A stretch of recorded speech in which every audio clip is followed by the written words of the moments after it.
Good morning, I'm Abheudaya Shresttha, and these are the headlines of the hour. Prime Minister Pushpakamal Dahal and Speaker Devraj Ghimire hold a meeting this morning. Discussion held on the parliament obstruction by Nepali Congress. Residents of Dhading's King Village still deprived from infrastructures of development. Village deserted as majority of the youth head to India for employment. Around 80% of the health facilities in Gaza destroyed after Israel intensifies its attack in the area. United Nations expresses concern that an epidemic may spread there due to the lack of treatment. And Erling Haaland scores a brace as Manchester City blank hosts Tottenham Hotspur 2-0 in the English Premier League. City within touching distance of an unprecedented fourth successive EPL title. A discussion was held between Prime Minister Pushpakamal Dahal and Speaker Devraj Ghimire this morning. The Speaker had reached the Prime Minister's official residence in Balwatar to discuss the failure to approve the gratitude proposal from the Parliament towards President Ramchandra Podel due to the obstruction by the main opposition, Nepali Congress. The meeting lasted about 45 minutes, which was centered on the obstruction of the Parliament. President Podel had presented the government's policies and programs at the federal parliament yesterday. The parliament was scheduled to thank the president for presenting the policies and programs. However, the main opposition, Nepali Congress, obstructed the session of the federal parliament, demanding for the formation of a parliamentary committee to probe into the alleged involvement of Deputy Prime Minister and Home Minister Rabi Lamichhane in cooperatives fraud. The Speaker's secretariat has said that the Speaker had taken the issue seriously. The Speaker said, at a time when bills have not been able to be endorsed by the Parliament, the continuous obstruction has disappointed the public. The government has published its policies and programs for the fiscal year 2024-25, prioritizing agriculture, employment and innovation, as President Ramchandra Podel made the announcement at the joint session of the House of Representatives and the National Assembly yesterday. The government said the policies and programs are in line with the 16th five-year plan. The government has prioritized curbing corruption and ensuring good governance by bringing all corruption cases into jurisdiction. It has also claimed of concluding the peace process. The government has also announced the decade as Agriculture Decade and has aimed at expanding irrigation facilities to 3,000 hectares of land, adding provisions to attract private investments and completing the country rating. Likewise, policies related to cooperatives are to be amended as well, integrating cooperatives under its authority and choosing only those projects that guarantee return. The government has announced of plans to raise production and commercialization of agricultural products and also for employment generation. The government is also to prioritize green hydrogen in the fiscal year 2024-25 and to expand hydropower capacity to 4,500 megawatts within the next fiscal year, for which Buri Gandaki and Nalsingad hydropower projects will be moved forward. The government is to also conduct a campaign to make daughters independent. Plans are also on for establishing a support unit for women in all police beats. Likewise, insurance programs and education are to be ensured for children in juvenile detention centers. Mixed reactions came up from province governments towards the federal government's newly announced policies and programs. Those led by ruling CPN-UML and CPN-Maoist Center have said the policies and programs are appropriate, while the Chief Minister of Madhya Province said it is against the sentiment of federalism. Speaking with Kantipur News, Chief Minister of the province, Saroj Yadav, has alleged Prime Minister Pushpakamal Dahal of being against federalism. वहाँ भन्दा राम्रो त केपीओली थियो कि कम्तीमा आफ्नो पालामा यति चढाउ उतार त्यो कुनै पनि प्रदेशमा वहाँ गर्नु भएन। वहाँ त भन्नुभयो कि संघीयता मैले चाहेको होइन, मेरो इच्छाको विरुद्ध आएको वहाँ त भन्नुभएको थियो, तर पनि यति चढाउ उतार वहाँको पालामा भएन। अनि संघीयता चाहने व्यक्ति सम्माननीय प्रधानमन्त्रीज्यू प्रचण्ड वहाँ भन्नुहुन्छ कि देशमा संघीयताको लागि लडाई गरेको हो, तर अहिले मलाई के लागिरहेछ कि वहाँ संघीयता समाप्त गर्नमा लाग्नु भएको छ। In Koshi Province, spokesperson and minister without portfolio Ram Bahadur Ranamagar said the policies and programs will prove instrumental for the country's prosperity.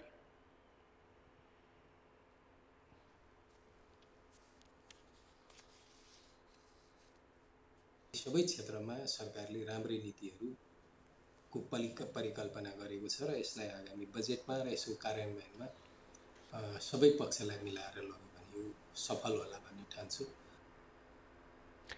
Former Chief Minister of Lumbini Province, Leela Giri, opined that the policies and programs did not look in line with federalism.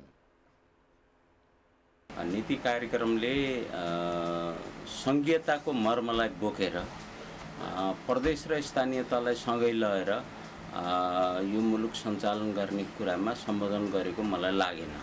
प्रदेशलाई संस्थागत गर्ने, स्थापित गर्ने, यिनीहरूलाई चाहिँ दह्रो बनाउने कुरामा नीति कार्यक्रमले त्यस्तो सम्बोधन गरेको मलाई लागेन। Chief ministers of other provinces also opined the same. In our Public Voice segment, we had asked people in several provinces how they found the government's policies and programs. Let's take a look at what they had to say.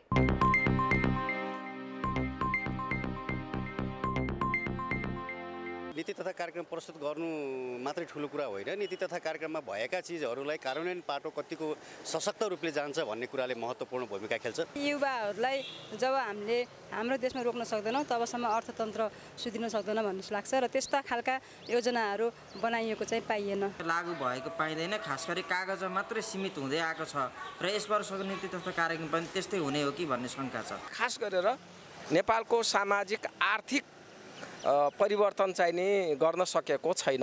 कृषि उत्पादनमा बढी जोड दिएकोले केही हदसम्म र सिँचाइमा जोड दिएकोले गर्दा समग्र रूपमा ठिकै छ। तीको र दूरगामी महत्त्वको नहोला कि भन्ने आम प्रश्न उब्जिएको छ। नाराहरू मिठा सुनिएका छन् तर कार्यान्वयन हेर्नुपर्ने स्थितिमा छ।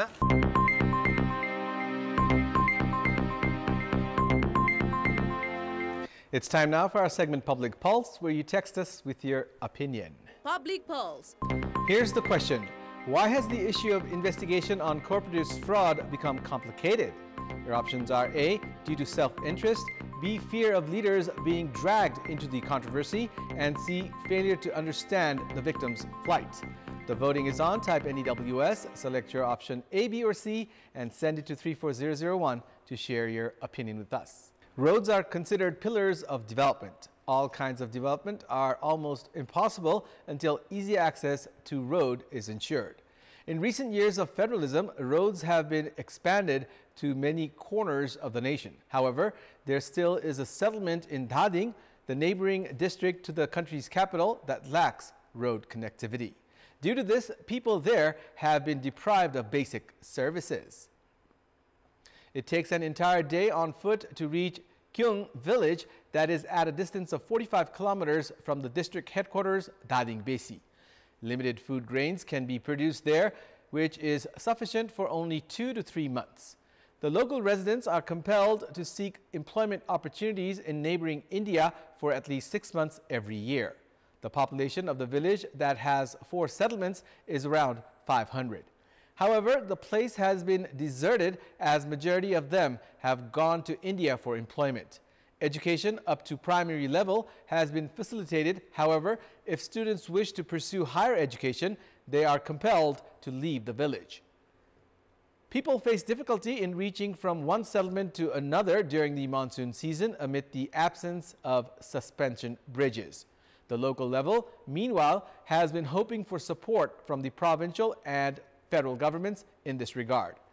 There are 65 households in Kyung, Gorgang, Thali, and Kangdrang.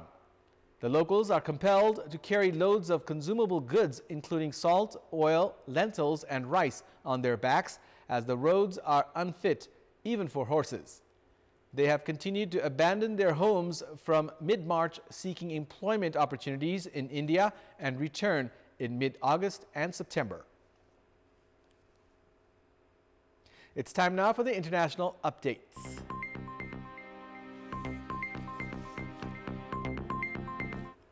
After Israel intensified its attack on Gaza, about 80% of the health facilities there have been destroyed. Official of the Palestinian Ministry of Health, Majid Abu Ramadan, stated that about 80% of health institutions in Gaza were destroyed after Israel continued its attack.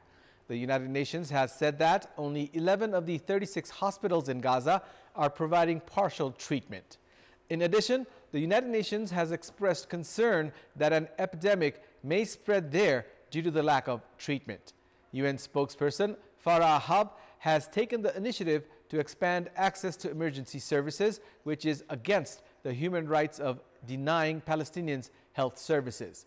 The Palestinian Ministry of Health has requested the United Nations and humanitarian organizations to immediately provide medical aid and additional medical supplies to Gaza, adding that the international cooperation is needed to protect the ministry's health services and urged to take immediate action. A video of Israel setting fire to trucks carrying aid through the West Bank has been released. The Secretary General of the United Nations, Antonio Guterres, said that no one has the right to violate the rights of the people of Palestine and has asked Israel not to attack immediately. After Israel intensified its attacks from Monday last week, more than 500,000 refugees who took refuge in Rafah have moved to safer grounds.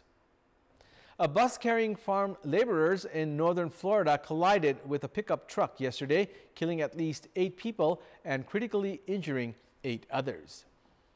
The Florida Highway Patrol authorities confirmed the casualties. The workers were headed to pick melons at Cannon Farms in Dillon, a small farming community about an hour's drive south of Gainesville, when the bus overturned during the accident. Marion County Fire and Rescue units were dispatched to the scene just after the accident. Florida Highway Patrol spokesperson Steve Gaskins said in a statement that the bus crashed through a fence and overturned after sideswiping the pickup truck and careening off the road. Cannon Farms, which operates a commercial farm, said on Facebook that the farm will be closed out of respect to the losses and injuries endured early this morning in the accident. According to rescue units, a total of 53 people were on the bus at the time of the accident. The other 37 passengers were transported to hospitals for minor injuries. A large wildfire is slowly approaching the major Canadian oil sands city of Fort McMurray, and around 6,000 people in 4 suburbs have been told to evacuate. The fire, fueled by tinder dry conditions and high winds, has been threatening the city in the western province of Alberta since last week. It is now about 13 kilometers away to the southwest. Alberta Wildfire Information Officer Zosie Saint-Onge said the blaze grew significantly yesterday and noted winds from the southwest were gusting as high as 40 kilometers per hour.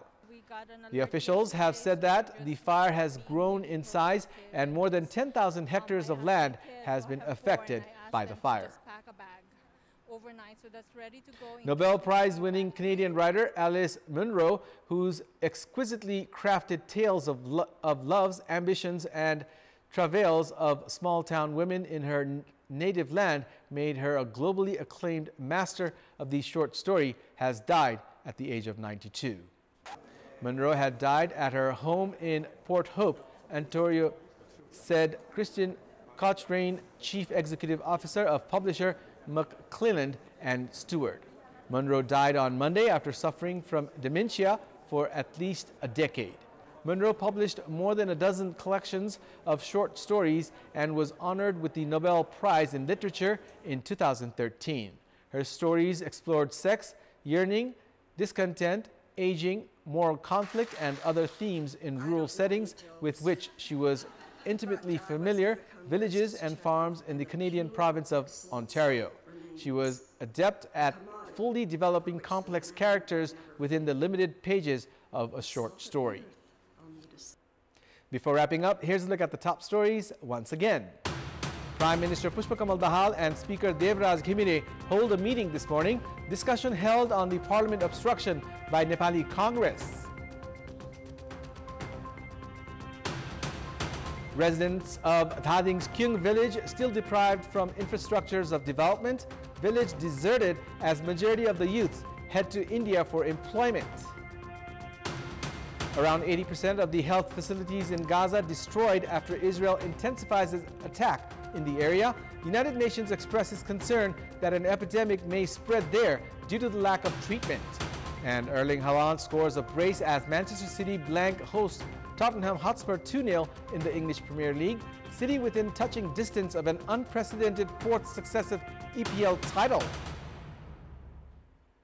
That's all for the moment. Thank you for watching. Have a good day.